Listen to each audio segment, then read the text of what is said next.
মাওলানা ওমর ফারুক সোনারগাঁও থানার আহ্বায়ক হিসেবে নির্বাচিত হয়েছেন ইনশাআল্লাহ।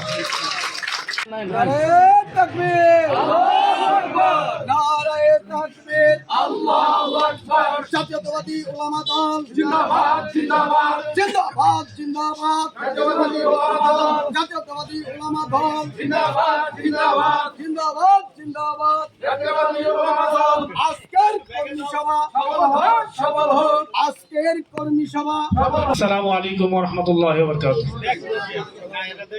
সোনারগাঁও থানার মধ্যে অনেক আলেম রয়েছেন, অনেক যোগ্যতা সম্পন্ন ব্যক্তি রয়েছেন, উচ্চ শিক্ষিত ওলামা দলের লোক রয়েছেন, অনেকেই সভাপতি হওয়ার যোগ্যতা রাখেন। সবাইকে তো সভাপতি করা যাবে না, করা যাবে? এই 10 জন থেকে একজনকে সভাপতি করতে হবে। আমরা আজহারুল ইসলাম মান্নান সাহেবের সাথে আমার কথা হয়েছে এবং ওলামা দলের আমাদের যে টিম আছে, টিমের আমরা সিদ্ধান্ত নিয়েছি মাওলানা ওমর ফারুক সোনারগাঁও থানার আহ্বায়ক হিসেবে নির্বাচিত হয়েছেন ইনশাআল্লাহ। আমাদের জেলার আহ্বায়ক সাহেব উনি মাওলানা ওমর ফারুক সাহেবের নাম ঘোষণা করেছেন।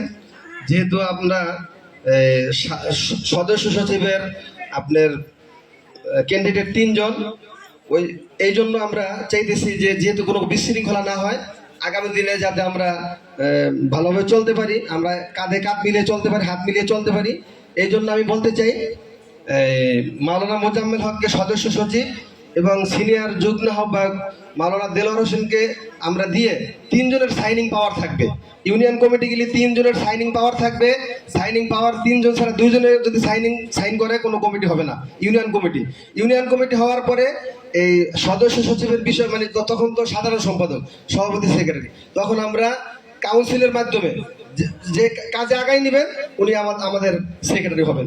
এখন আপাতত এই মাওলানা মোজাম্মেল হক উনি সদস্য সচিব, মাওলানা দেলোয়ার হোসেন সাহেব সিনিয়র যুগ্ম আহ্বায়ক, কিন্তু কমিটি দেওয়ার ব্যাপারে 3 জনে সাইন করতে হবে। আসসালামু আলাইকুম।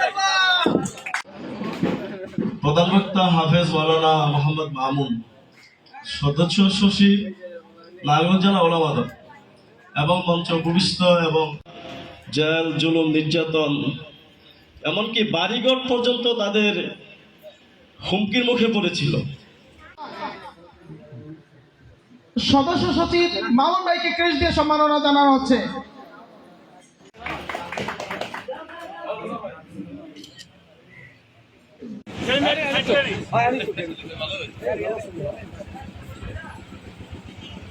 Ya, ya, ya, ya,